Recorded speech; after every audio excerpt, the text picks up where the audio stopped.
with a free kick, and the equaliser in stoppage time for Washington Spirit.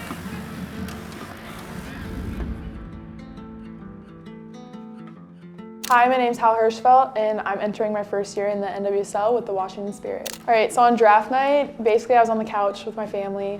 We were watching it all together, and I got a call. They asked me if I wanted to live in DC, and of course I was ecstatic. My family started losing their minds. Everyone was going crazy, and yeah, then we saw on the TV that my name got called up and everything with that, so it was a really cool moment. Starting off with this, I look so nervous in that video. I think that was my first ever media thing with y'all. I even look so timid. Looking back on that now, it's just crazy how much has happened since that moment. At that time, I thought that was the height of my life, basically. I had no idea what was coming next. Just to kind of see me relive it now, it's so strange, but it's a great thing because I really had no idea what was coming next. So yeah, lots of unknowns, I feel like, in the draft in general. Lots of hit or miss experiences, but I feel like I've just kind of had the best experience here at the Spirit. It's really cool that I've been able to meet all these people and experience everything that I've been able to this year. So yeah.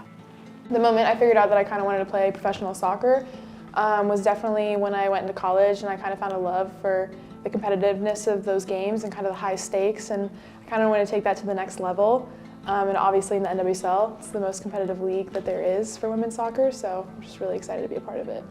I feel like some people have that goal since they were really young to play professional soccer, but I feel like I didn't come to terms with that until a lot later on in my career, when I was in college. And just kind of the quickness at which all of this has happened, getting drafted so shortly after I decided I wanted to play, because I was still even trying to figure out if I wanted to play professionally later into my college career, probably junior year, senior year. I was still having doubts on whether that was really what I wanted to do, but looking back on it now, that's the best decision I could have made. I'm happy I kind of rolled with it, so. The feeling of signing my first pro contract was surreal. It's obviously something that you strive for since you're a little kid, and being able to do that was just mind-blowing. You go through a lot when you're playing, and all the injuries, all the hardships, everything. That was just a moment that made it feel all worth it. I'm getting so emotional.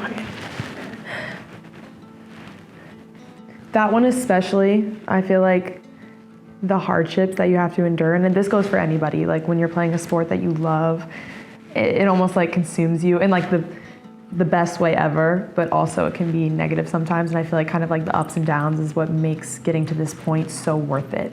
Being able to get this point regardless of the injuries, things you had to sacrifice for it. Because for some people it's a lot deeper than just the sacrifices you had to make. My family had to make so many sacrifices growing up for me to even be able to play. So watching that, that's definitely the first thing that I would still say now. Going through all the hardships and making it to this point is just kind of a sick moment, realization to have. My mom's been able to come out to 1 or 2 Spirit games. My grandma was able to come out to one. The one that we clinched, actually, was really cool. And then I remember my mom came to my first US camp. And I didn't even get any minutes in that camp, and I remember being man, I wish I got some minutes. But my mom, I walk over to her and she's bawling her eyes out, the fact that I even got there.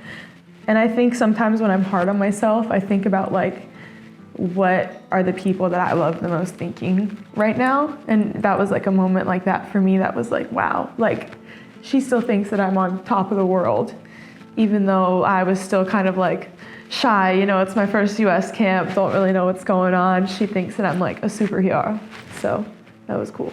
Okay, being a professional athlete to me means that I now have a platform where I can inspire younger players to work hard and kind of strive to achieve their goals. That's definitely true. I feel number one, being able to inspire younger people, I feel that was just something that I thought was gonna happen, but now being able to live it, like seeing fans after the games, like girls that I can literally see myself in when I was younger, and seeing how excited they are to have role models like that. I feel like personally me, like I'm from the Deep South, we don't really have like soccer teams or anything like that. Like I didn't really have people that I was watching actively at like college games or professional games and stuff like that. To be able to do that for girls, younger girls that were in the same shoes that I was in is really cool. And then also, of course, meeting my teammates. In hindsight, I had no idea that these girls were gonna feel like family towards the end of the year, and I've only been here for a year. So of course I'm really grateful for that, but I had no idea what was coming. Like now I'm texting these people every day, calling these people every day. They're like my sisters, so. My style of play, I definitely say that I'm a ball winner. Definitely more defensive minded. I don't mind putting in a tackle. Definitely more of a gritty player. I'd still say that holds the same. I think that's definitely something that I'm proud of about myself, and I don't want, like regardless of what level I'm at, I never want that to go away. So I'm happy that I've kind of like maintained that, and that's what I'm gonna keep maintaining.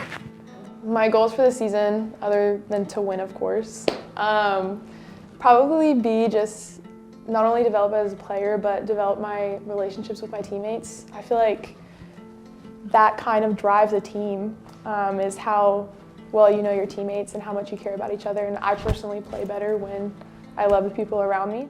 I still I preach that. I swear you play better when you love everyone around you. And like I said before, like I feel like I've kind of hit that point with this team.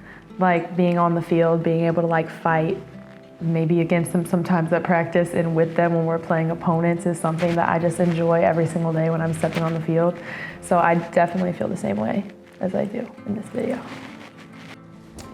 Success to me at the end of the year, other than winning, of course, is probably just being able to say that I made the most out of my situation here. You know, we're coming into a new environment where there's a lot of experienced players. Some people have been in the league for 5, 10 years, and obviously it's my first year here. So just kind of soaking up as much as I possibly can from on the field, and then those around me as people too.